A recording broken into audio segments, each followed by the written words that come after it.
I'm the managing principal of the state group. We're a risk management insurance firm specializing in workers' comp, general liability, small group insurance. I'm also affiliated with the Black Business Association, celebrating a 51 year of advocating for Black businesses. I'm very passionate and fortunate to also be associated with the creator of the community briefing, Crystal Mitchell, which created her mindset created this at the offset of the COVID-19 pandemic and has blossomed and pivoted to what we have format today. Crystal? Good morning, everyone. Welcome to the Community Business Briefing. It was an idea that came to my main mind, but the platform is for our community, making sure that we are hearing information in a timely manner, in real-time manner, by the individuals that are sitting at the tables and making decisions on our behalf. And so it's as much my platform, is your platform as it is mine. And I hope you guys feel that way. And thank you and welcome to everyone that come and share this opportunity, this hour with us every Thursday morning at 11 a.m.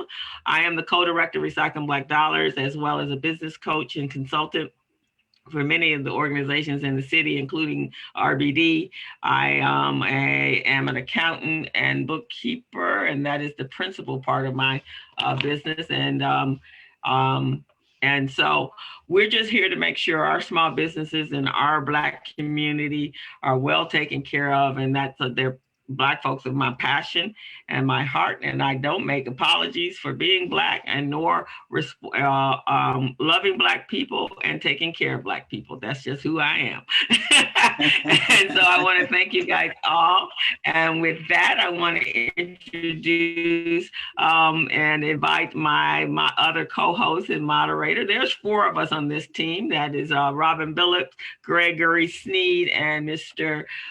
Stephen Turner, who is an amazing producer. He goes out and finds all these incredible people, and we thank him for that. So now with that, I'm gonna turn it over to Ms. Robin Billups. Hi guys. And we have our correspondent for healthcare, Dr. Mays stepped in. Yes. Hi guys. Welcome to this week. We're excited about our presenter. She's a trailblazer and she has a lot to share with us. A couple of things that I want to update you on. There are a couple of opportunities for you to participate in these business cohorts. One of them is the National Black Business Pitch Contest that's going on a national level. It does not have a gender requirement. So it's for women and men-owned businesses, and I'll drop that in the chat box. And then secondarily, Founders First Capital is an organization run by one of my sorors, Kiwi, out of San Diego, but she has a national platform for business accelerators. Again, both of these pitch contests result in funding, insight, guidance, and support and mentoring for your businesses. I'm Robin Billups. I'm the connector with the Billups Group, and I'm always happy to be here. All righty, and now we're going to turn it over to Mr. Gregory Sneed. Yes, the community briefing quartet, if you will. I like that, Greg. My name is Gregory Sneed, and I've been in financial services for over 40 years now. That hurts a little bit to say. That makes them older. And I'm doing financial coaching. So I'm helping my clients to keep more of the money they make, because I believe that when you feel better about your money, you feel better about your life. And I will put some contact information in the chat as we get to the end here. But now it is my pleasure to introduce Ms. Capri Maddox. I'm actually going to do something a little different. I'm going to start from I have her bio. I'm going to start actually from the early stage or from the bottom and then work my way up. Usually people get to the top and go to the bottom. So we're going to do this. So first and foremost, I know Capri Maddox because she's a member of our church at First AME Church of Los Angeles. And she resides here in LA. Her wonderful husband, Kerman Maddox, and her 14-year-old son, Casey, is that his name? And is he taller than you yet? He's getting up there? Yes. He is? Oh my goodness. I haven't seen him, well, since the pandemic. So I probably, last time I saw him would maybe be Christmas of 2019. So he's taller than you. Wow. Okay. So Ms. Maddox has a Bachelor of Science in Criminal Justice and a Master of Science in Public Administration from Cal State University, Los Angeles. And she received her JD from Pepperdine University in Malibu, California. Let's see, she served as before she got into her legal career, she worked as a community development and housing analyst with the city of Glendale, earthquake recovery project manager, and the Los Angeles Housing Department. She served as the deputy city attorney with the general counsel. She has served as the president of Los Angeles Board of Public Works under Mayor Villaraigosa. During the 2018-2019, she served as an executive director of partnerships with LAUSD on loan from the Office of the City Attorney. And breaking news yesterday that our superintendent is not renewing his contract, so there'll be some changes coming to LA Unified. She served as the senior advisor to the city attorney, Mike Fuhr. It's interesting to see Michael because I know him as Mike Fuhr. And in that role, she was responsible for leading special projects on behalf of the city attorney's office. And now she is the executive director of the newly established Los Angeles Civil and Human Rights and Equity Department, and appointed by Mayor Eric Garcetti.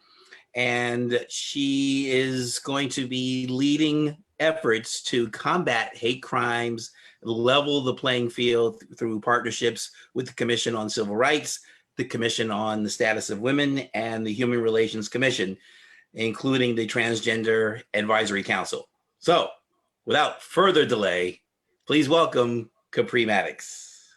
Oh, welcome, Capri. And I grew up at Fame, and I remember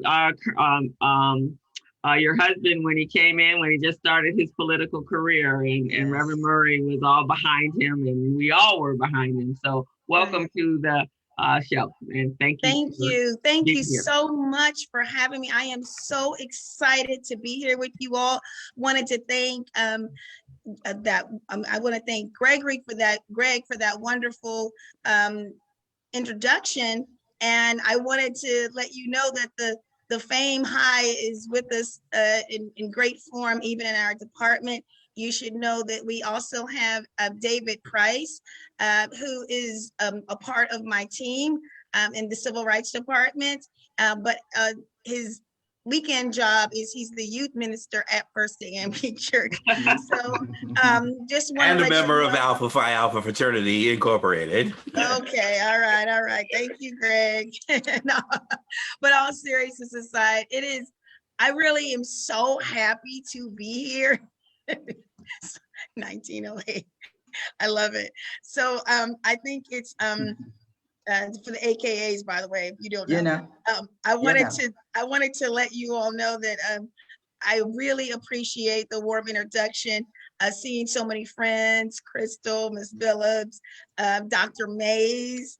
I mean, like and this is kind of like my universe. And then of course, I'm really connected to you guys in many ways, but I'm here. This is the home of the LA Civil Rights Department, during the pandemic, but it's also the home of a Black-owned business. As many of you know that my husband owns a PR firm here in the downtown Los Angeles area. But for right now, we're on shared space and shared Wi-Fi. But I've had the privilege of working for a number of talented folks, and wherever I am, like Crystal says, I'm very much aware that I may work for a entity or with an entity for a defined period of time.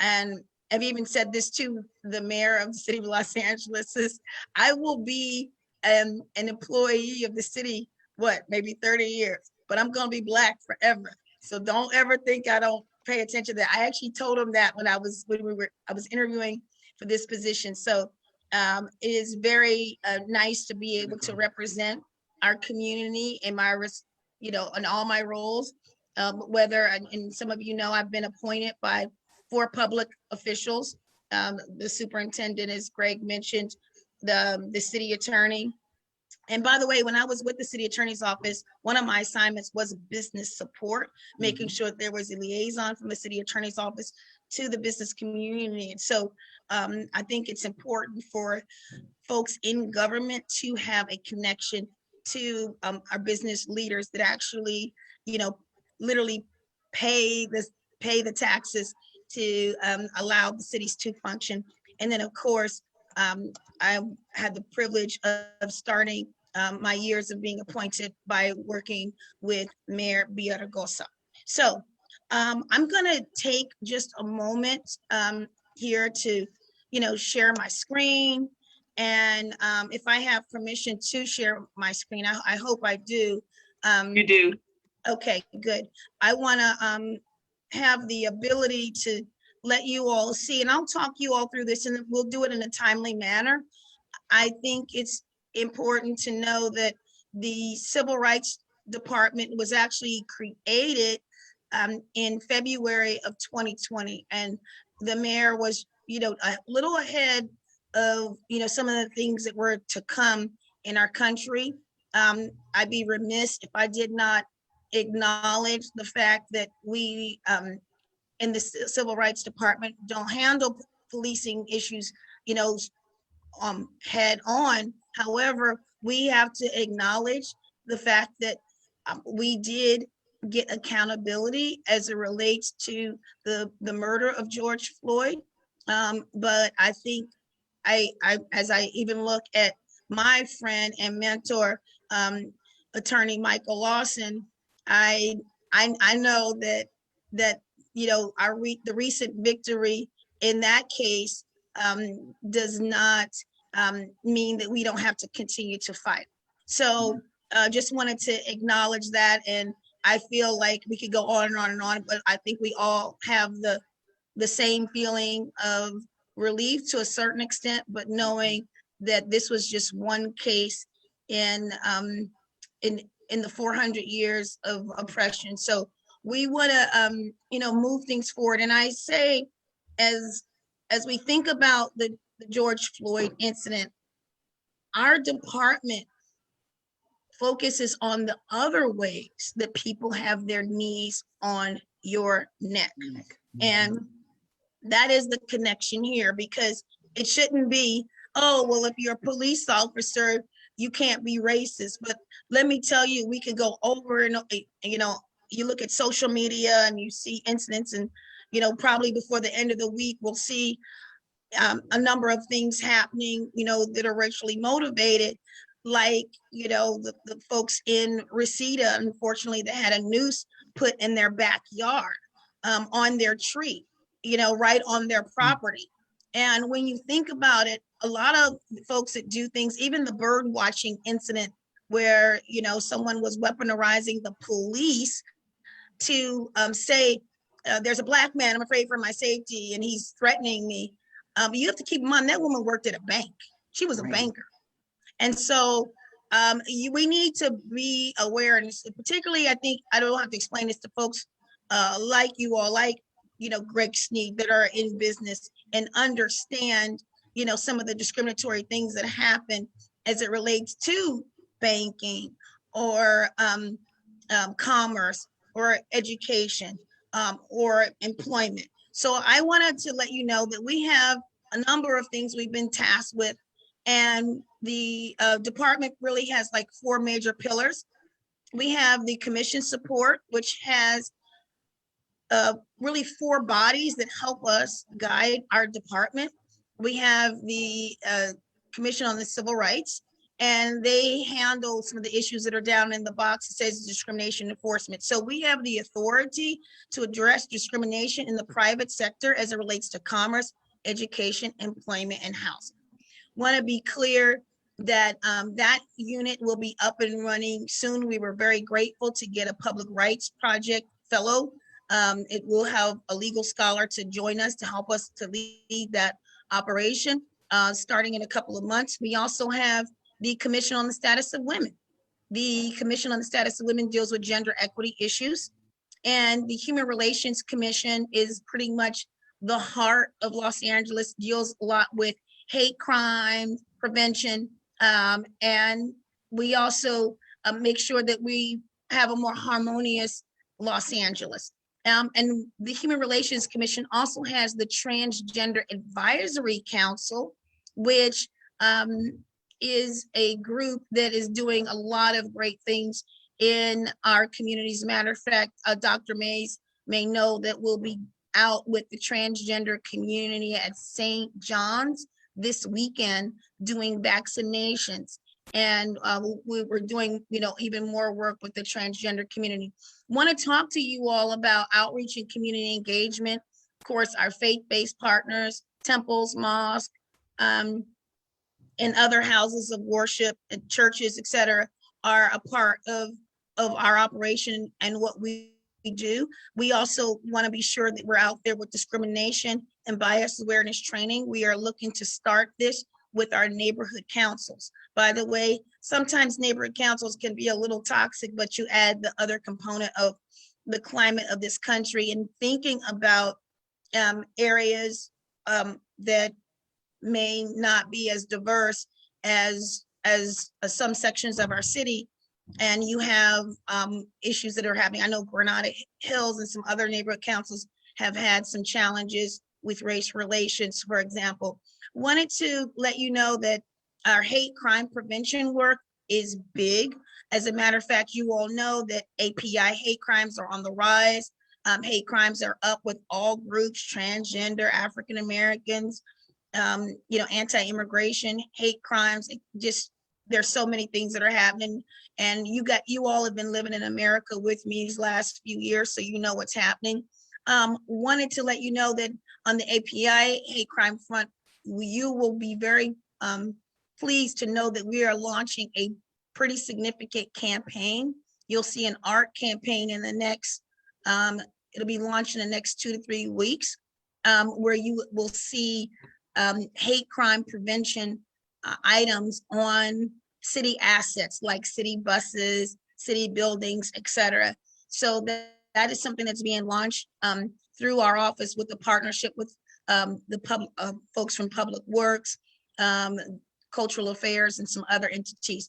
Just wanted to let you know that I'm going to go into the equity and empowerment piece, and I'm not going to go through all of the items on this piece. I want to just have a time to talk, to folks and have some Q&A, but I want to give you a little breadth of what we're doing. The equity and empowerment part of our department, something I'm super excited about. We have the ability to look at things through the policy equity lens. And the lead on our equity work is David Price. He's the director of racial equity and equity in our office. And the policy equity lens allows us to look at what comes through City Hall through the equity lens, and it can be anything from, looking at the city budget, for example.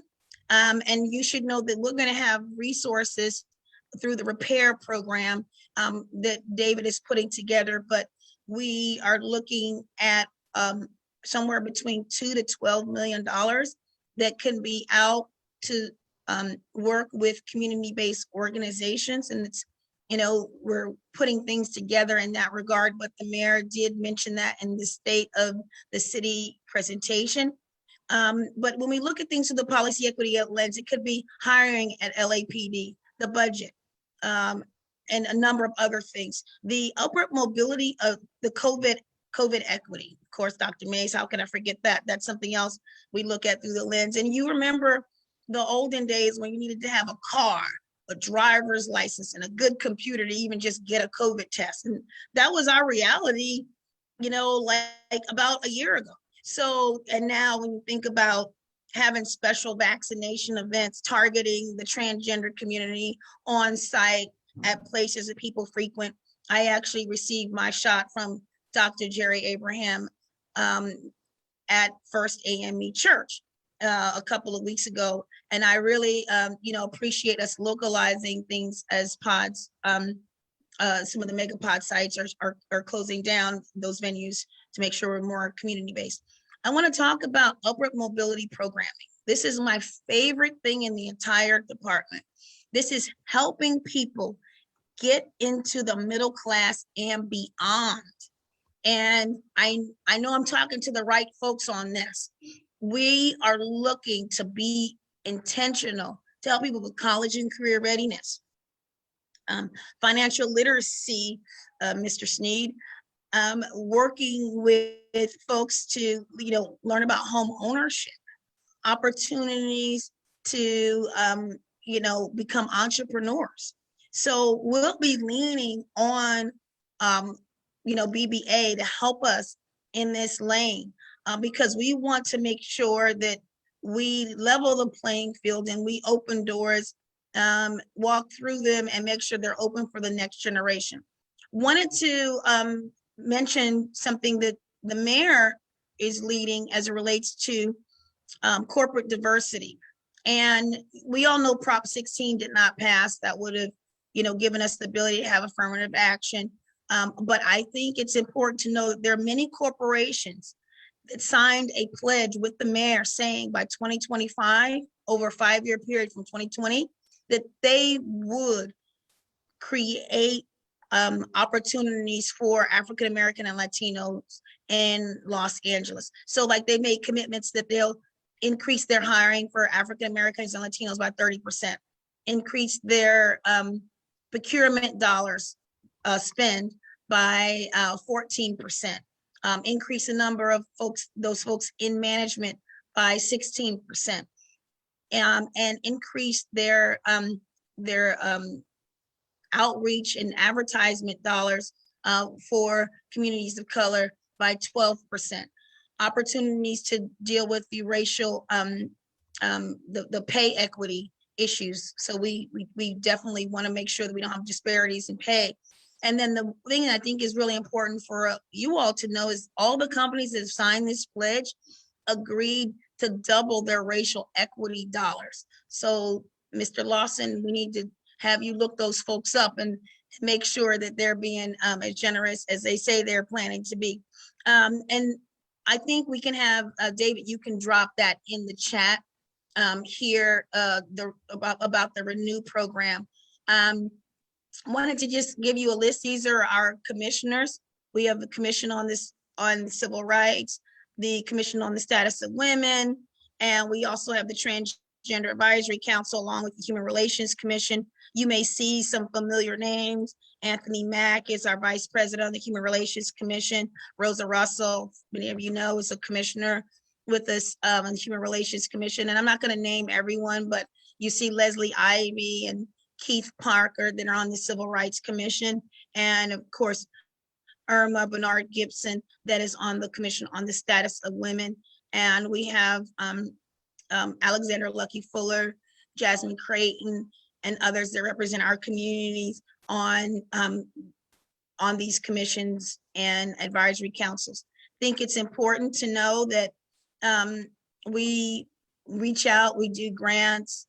We don't only wait for the budget process to help us out. We were able to be selected to win a Fuse Corporation grant, Fuse Corp's fellow, and that's a value of about $150,000 to our department, and that person will work on equity. We've selected an African American male that has a strong food policy background. I think, well, he actually, we have him from Food Policy Council, and went to Dominguez Hills. He's one of our kids from our community doing great work. So we'll have him out. I think he starts in about a week or two. The Public Rights Project position is actually being advertised now. And I know that Langston Bar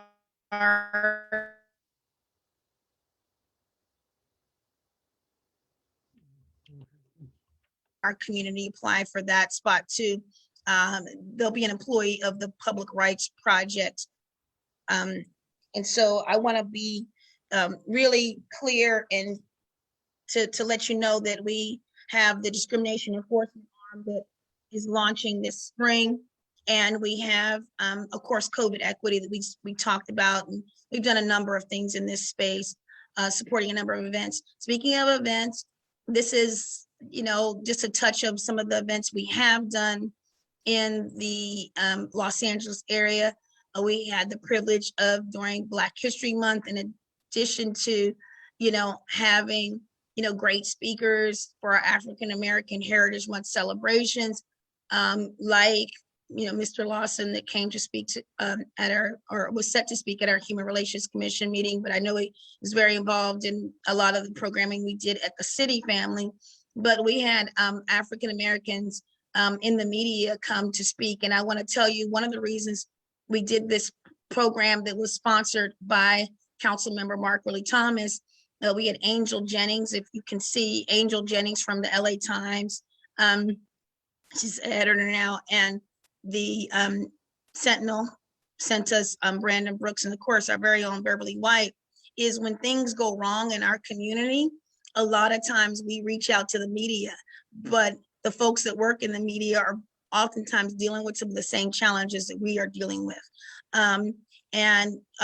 Wanted to just, highlight that event. Breaking Bread with the NFL media. We had about 60 students from LAUSD participate in this program, where folks from the NFL network talk to them about the various career paths, from, being writers, doing communications work, other things that happen behind the camera, like even how to be the HR person. There's a wonderful sister that runs the HR, Linda D'Ampre. She runs Point and makes sure that there's representation in that space, so that we're not just, as it relates to the NFL, on the field. And these are a number of speaking engagements. I'll add you guys to this list. We are out in the community. We've met with a number of about 150 partners. Some names you'll be familiar with. I think it's really important to know that a lot of times these meetings, result in activities like, you meet with the NFL network, or we meet with USC Agents of Change. USC Agents of Change sent us 4 paid interns for the entire year of 2021, for example.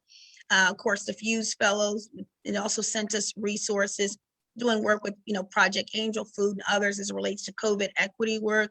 So I think it is really important to know that we are out. We are working with our community partners in a number of ways, whether it's combating hate or getting resources, for our community. Want to let you know that we are in construction for a new workspace. It's going to be down in the LA Mall. So when we are able to meet in person, you will see us down at the LA Mall.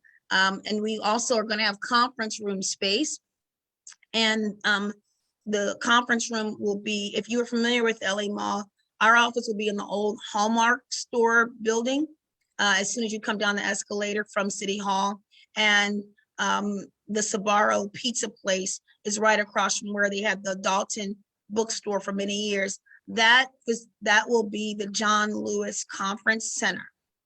So which will be open to the public, and it has seating for 60 people. So if you all need to book that space, you'd have that. And these are just some cases that we can bring, the complaint process, how to find us on social media. I think it's important to know that David can put our information in the chat on how to find us on our website, and to follow us on social media at LA Civil Rights, and to let you know of some of the partnerships we have. Pepperdine's School of Law, my alma mater, for example, as I close out, is providing the mediation services for our legal operation free of charge, which is about a $300,000 contribution. I mentioned the NFL, Breaking Bread with the NFL event, and about how we were able to send food. We sent dinners to all the students that participated in the program, and Google actually was able to help us with that funding. As a matter of fact, Google is just received the LA Business Journal Award for their corporate sponsorship. And you should know, based on their relationship with us, we are the entity that actually nominated them for that award. And as things come up, if they're partners that have been of assistance to BBA, we would like to support them in finding recognition as well. So I want to yield the floor. There may be some questions in the chat. I wasn't able to look at the chat. Yes, okay. There are a lot of questions, and I'm going to yield the floor to the leadership here to help me figure out which questions you would like to have me answer. Now okay, Crystal, you want to ask the first one? So Greg, you went on mute, Stephen. So I'm going to lead off the question, and then Greg will follow suit with some of the others, and I'm sure Robin has some questions. On Monday, just before the verdict was read, actually that was read on Tuesday, there was a bill passed for anti-Asian hate, anti-hate Asians, 94-6. And so my question is there a bill being crafted for anti-hate for Black people and anti-kill Black people? Because we're all lumped in when it comes to the Constitution, but obviously it's not protecting us. So I feel that it has to be a bill and legislation in place. The marches are fine, the protesting are fine, but every day someone is having a funeral because they've lost their son or their daughter to unnecessary killing, when I know police are trained better, because we see it on the other side. We see it when it happens to Caucasian and the Anglo population. They take them to jail and they get due process, but ours don't get that opportunity. So is there something more definitive than what is there now, and not us be lumped in with everybody? That's my question. So a very good question. And the short answer is we don't have, specific, items targeted toward African Americans. I think basically what's happening in general with some of our elected officials that are, really stepping up to do the right thing is we're just, re-announcing some of, rules that are already on the books. And highlighting them in a more significant way at this time. So I think it's something that we definitely should, look into, but that has been really the challenge in this space.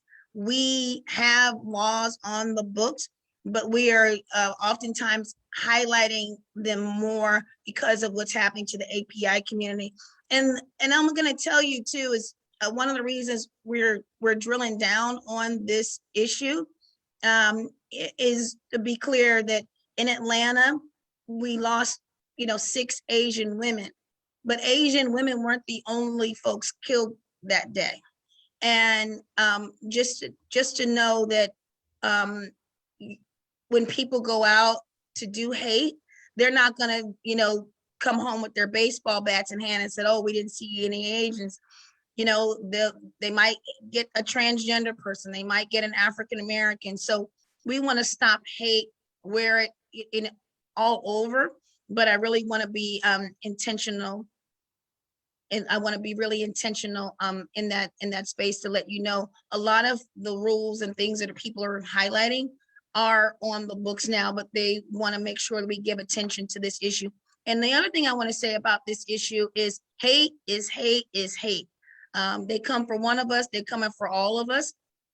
And I really want to people that, as Manju Kulkarni's taught me, after 9/11, hate crimes against the Muslim community skyrocketed.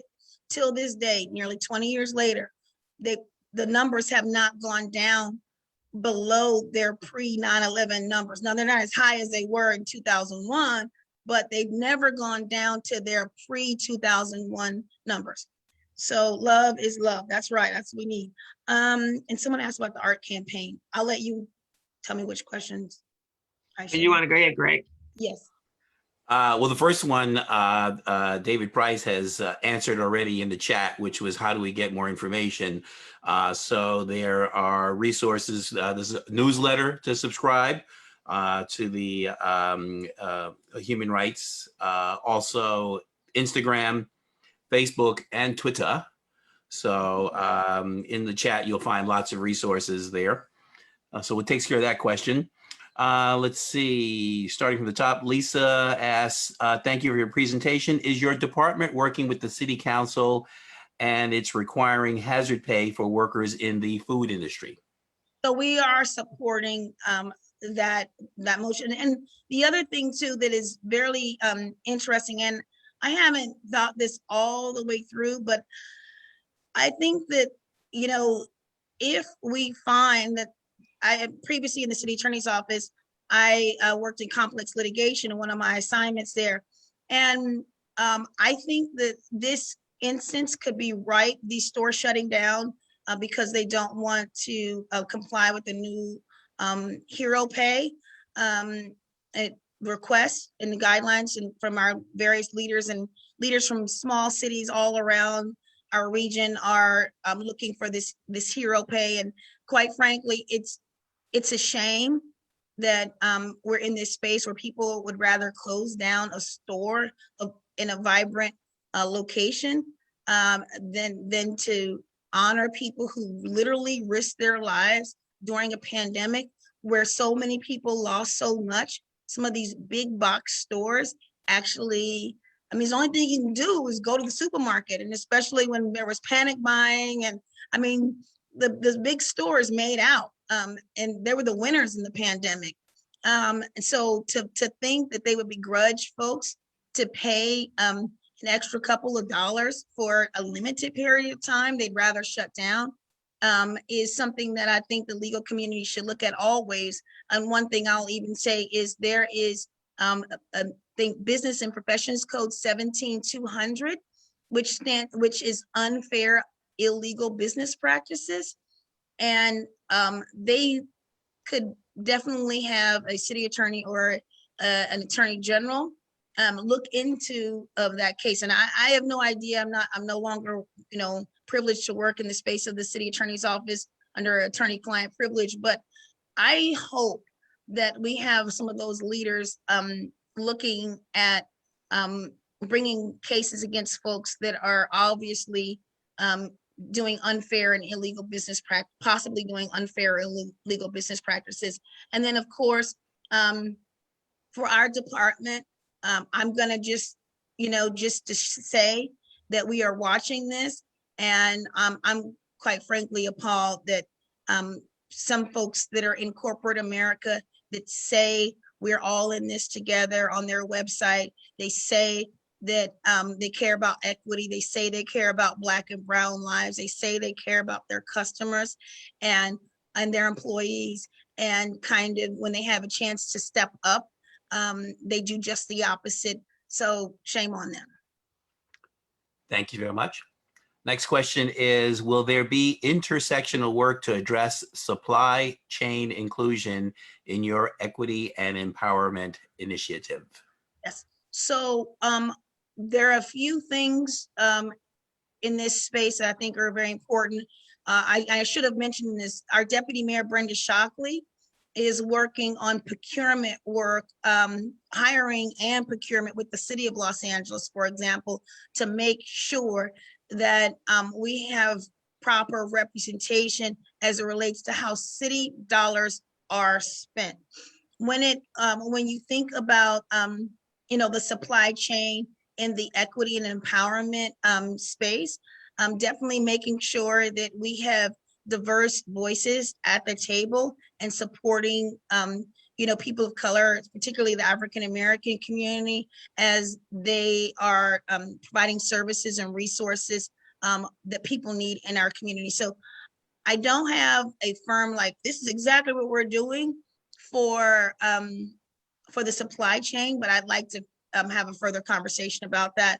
And David, I'm hoping you're writing down some of the, or going to capture some of the data on some of these questions. But thank you for that question. Thank you so much. Next question comes from Dr. Vicki Mays. Dr. Mays has a question. Yes. Dr. Mays, you're on. Thank you, Capri, so much for being with us. Can you talk a little bit about it's being tweeted about across the country, but the basic guaranteed income program and how that brings equity? I mean, people are just looking towards us for that program.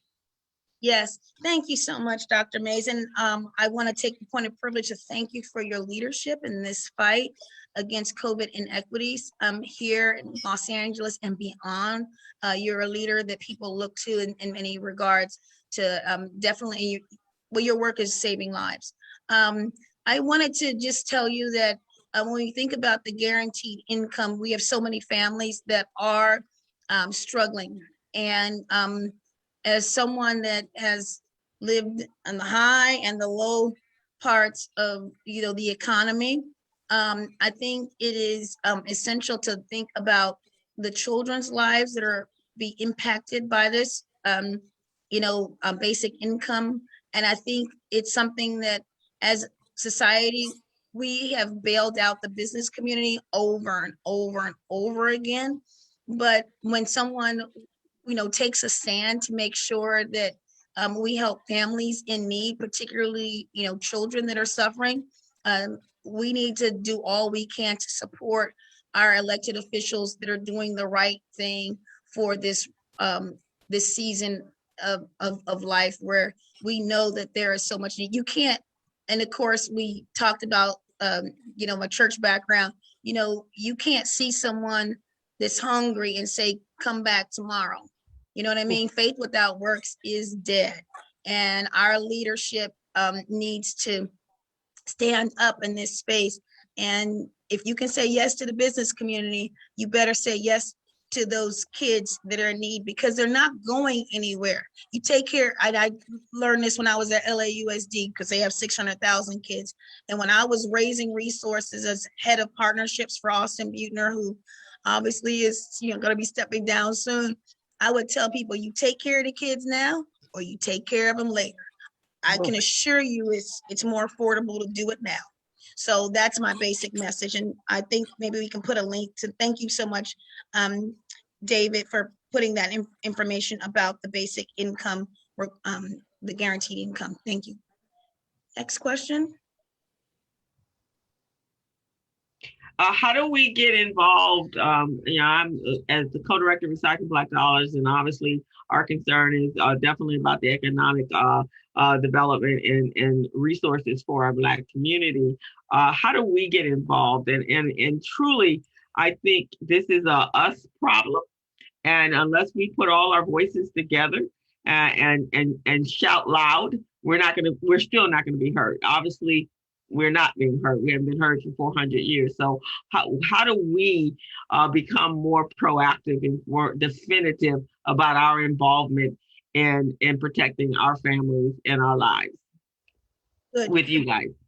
Yes. So I think there is one thing, and there's so many small things that you can do as leaders. Like I just started, going back to, lunches, and when we look at the names of businesses that you may go to, we want to support our local businesses in a substantial way.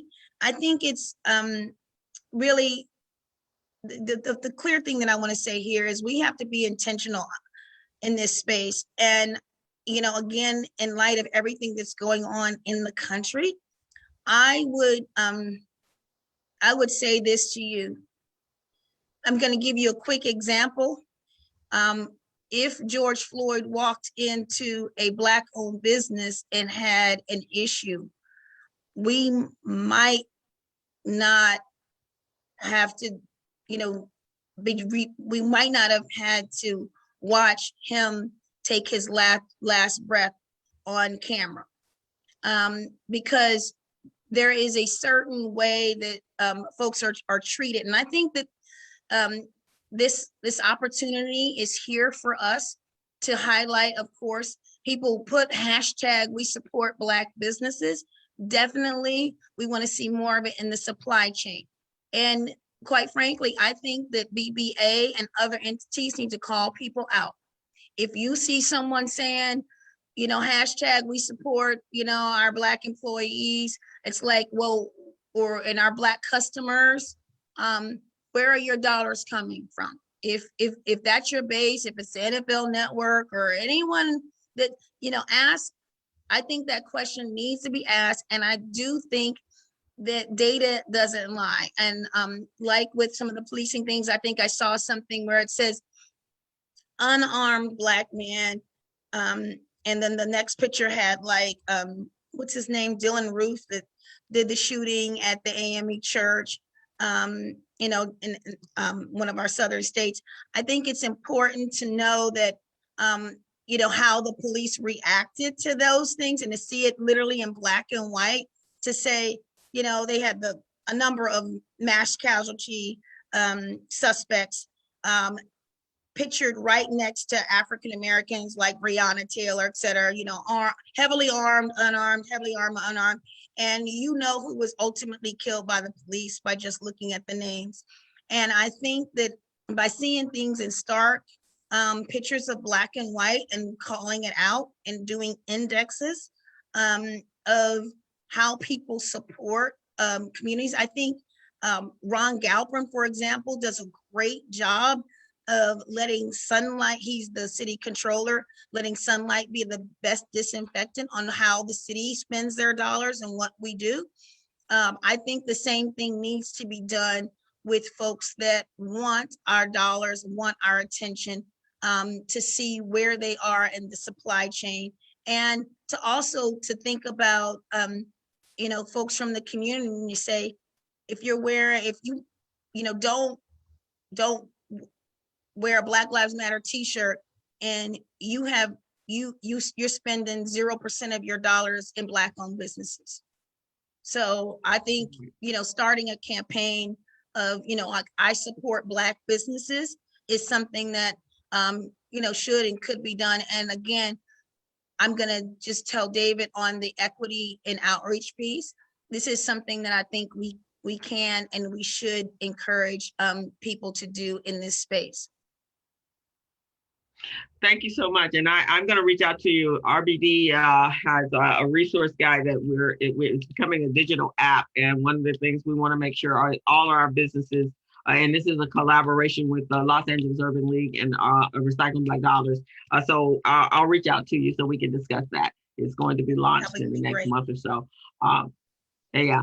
So thank you so much, Capri. We so enjoyed, and there's so many questions. And if you guys will click the three little buttons next to file, you will be able to have access to all of that amazing, those links, and please follow them and get involved. It's three little dots right there. Click that and you can save the chat on your computer. And have that information, and please do reach out. But we want to thank you so much for sharing with us, and we definitely welcome you back anytime you need us, and we're here for you. Thank you. It was excellent.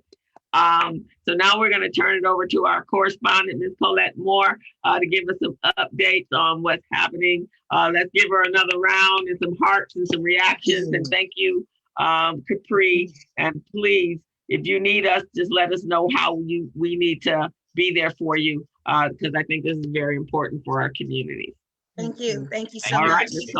right, Bye now. Excellent. Hey, Capri, and thank you so much. That was really great. So we are all working on equity. Equity and inclusion is our key area. So thank you guys for taking a moment and for Recycling Black Dollars and Urban League and BBA, all of us to, you know, continuing to partner together to share information. We do have some new information to share today. So I just wanted to go through that very quickly if I can get it going this morning, but for some reason I can't get it. So give me 1 second.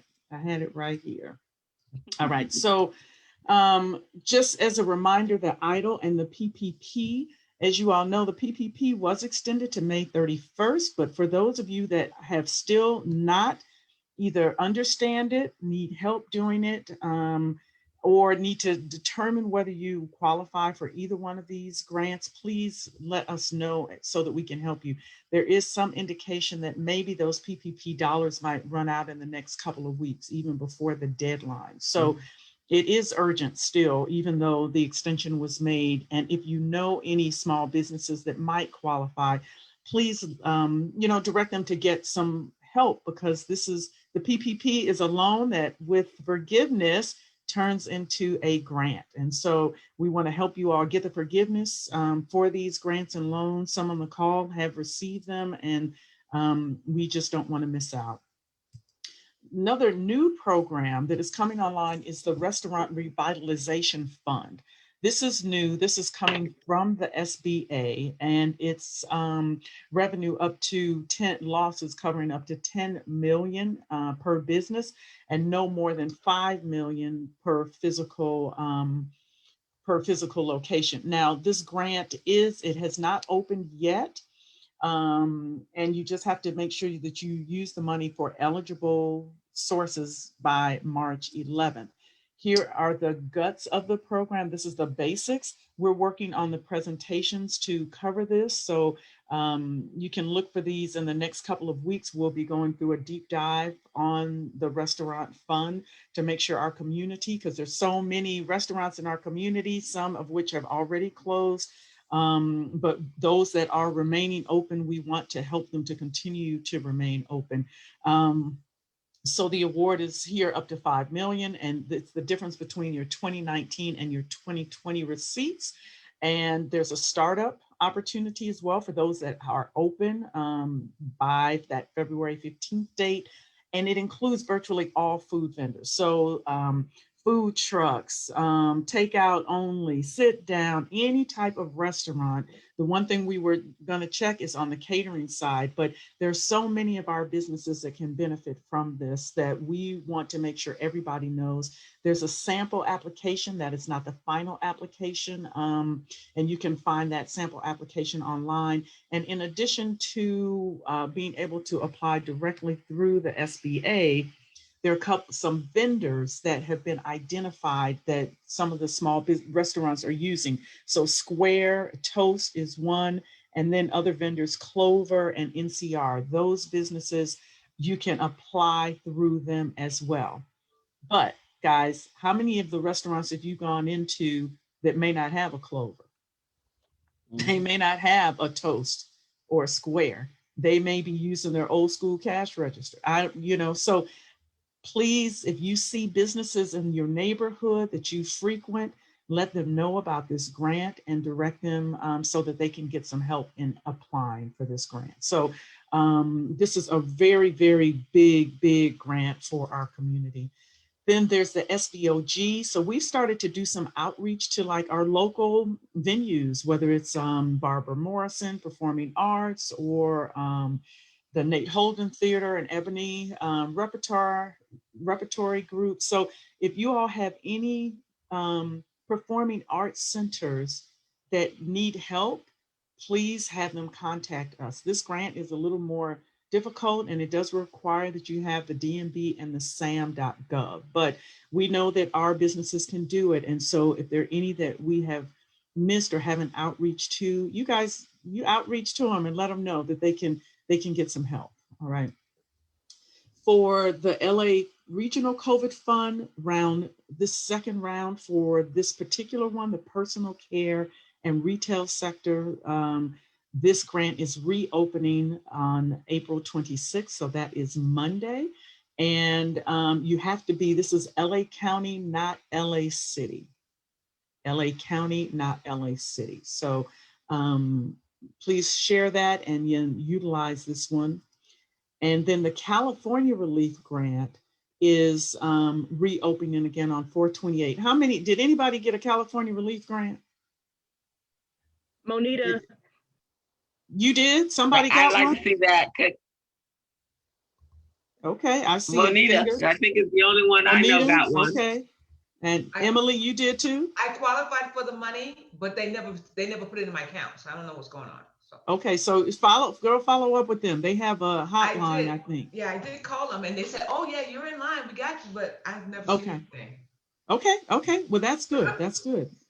Okay. Well, I'm glad to hear that you had some communication, and I'm glad to hear some people are getting this grant as well. So if you have not applied, so if you applied for any round, 1, 2, 3, 4, or 5, then you are eligible. And so the application now is for those people that didn't apply in any of those previous rounds. Okay, so this is completely for new applicants, which there may be some on this call.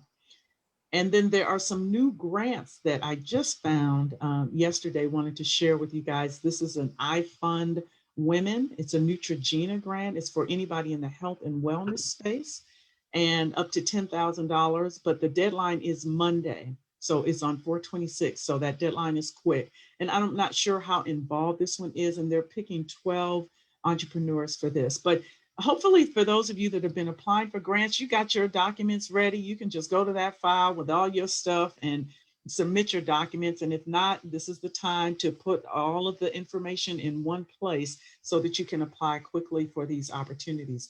Then there's an artwork archives grant here. And this is a for artists, 2,500. And I know Ardina's always looking for opportunities. And so this one is specifically for artists. And then there's another one, a Hello Alice and KKR, but you have to have 5 to 50 employees for this one. Then this Amber grant for women, I put this on like all the time. This is a monthly grant, like a $4,000 monthly grant. So if there are any women on the call, make sure to apply for that. And then Chick-fil-A is looking for nonprofits, and they have a total of, I think, 5 million in grants. But if you're addressing areas of education, homelessness, and hunger, that one is due May 31st, and that's Chick-fil-A, and then these other ones. And so I have these available to you in the link that I will provide.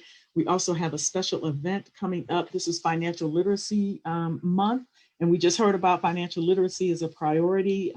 So we have our financial fitness. We're doing something with California Bank and Trust on credit casualties. So don't let our businesses be credit casualties. Please plan to attend this event, and you'll be able to have questions answered as well for this one. And then we are working with VSEDC and Soul folks, and we have an event coming up closer to the source, and partnering just to share all of the resources that are available to our community. There is a focus here on Leimert Park, Crenshaw District, in South LA, but all are welcome to this event. And this is with Wells Fargo, and Wells Fargo has been very engaged with us, and they have provided that money for us that we had for the people of color. We had a grant and a loan program that was funded by Wells Fargo, and they just want to get the word out about all the good work being done by local organizations. And this will be kind of an ongoing event. Then finally, here's all of our workshops. You can find all of these at pcrsbdc.org. And if you didn't get your PPP, and then that's it for me. All right, you guys, I'm going to put this in the chat so that you will have this presentation. Give me 1 second. And yes, I saw that, Willa. Let me get the link, and I will give you that, that PowerPoint right now. Okay. So. And I will make sure. I think that someone said that they couldn't save the chat. Did you look try it again, and it should say just above everybody's name. It should have that. If not, I'll make sure you get that. All righty. This was fantastic, guys. A lot of great information. Hey, Michael, welcome. Thank you for coming. He's on the phone. And awesome, just awesome. So let's just get involved, guys. That's all I can say. Let's get involved. I can't keep turning my television on or opening up my social media or my phone and another Black man or woman has been killed. It's just, I'm tired. I don't know about y'all. I'm tired. I'm physically exhausted and mentally exhausted. So we have to kind of do what we need to do and to get us moving forward. This weekend, just a few little milestones so we wrap up. This weekend, Dr. Rosie is doing Black Writers on Tour. You can go over to Dr. Rosie's website or go to www.bwot.org. Some great speakers for authors and publishers and anyone that's in that space. Tune into the Business Zone on Friday at 3 o'clock on YouTube or Facebook. We are, this is Financial Literacy Month. We have an amazing speaker, Tanya Mackey. She has a program called Women Are Worthy of Wealth. So she has a program where she's helping women build personal wealth as well as business wealth. So you can tune in on Friday at 3 p.m. And we'd love to have you over there. Any other announcements? Robin did the announcement on the Black Pitch. You want to share that again, Robin? Yeah, it's a national Black Business Pitch Contest. It's a national program. It's not gender specific. There is training, there will be cohorts, there's money available for the top 3 winners. But again, it's a great opportunity for you to empower and grow your business and to align with and potentially find your teaming partner.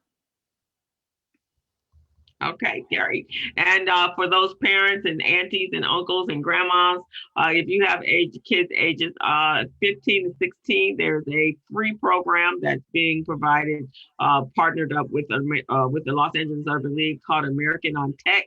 We're teaching kids all about technology, CSS, HTML, and also podcasting. So sign them up. Go over to the Urban League website, laul.org/bizcamp, and you can find the rest, the sign up. There's a stipend for the kids. It's totally free. And BizCamp starts in July. We are taking applications and interviewing parents and kids right now. So you'll also find that there. We want our children to be successful in life, and we want to make sure they have all of the opportunities that is available for them. So thank you guys again. Stephen, who's our guest next week? Our next week guest is Kevin Ramsey, Esquire, president of Alameda Construction. And you can find future guests if you visit our website, communitybriefing.com. In June, right, and you'll also find eventually the archive. I'm sorry? Excuse me, I'm just interrupting. You'll also find eventually the archive of shows there that are happening in the past. So if you've missed any or you want to refer back to some of the information that was given, then that's where you will go. So we're building it out. So thank you. What was that, Ms. Robin? I just want to thank our business correspondent, Ms. Colette Moore. She does a fantastic job. And I also want to thank our medical correspondent, Dr. Vicki May. We know you guys' schedules are crazy, but you're here week in and week out sharing information that is so critical for our audience. And then we ask all of our participants to share the information with somebody else. Bring other folks along. You know, the more the merrier. And you can go over to Facebook on either Recycling Black Dollars Facebook page or the Business Zone, and the video is the program was streaming live there, and you can just share that with everyone on your in your messenger, direct messenger, or on their pages. So thank you guys so much, and we will see you next week. Hey, Ardina, and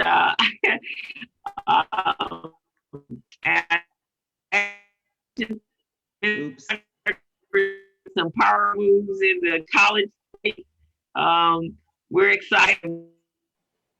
And rah for her. Oops. All righty, guys. See you guys next week, and have a great weekend. We're still in the pandemic, so please mask up. Please make sure you are social distancing and washing your hands. All righty. And if you haven't got your vaccine, go out and get your vaccine. You want to travel, right? I want to travel some more, so get your vaccine. All right, guys. See you later. Take care, everyone. Y'all come back now here. Yeah, y'all come.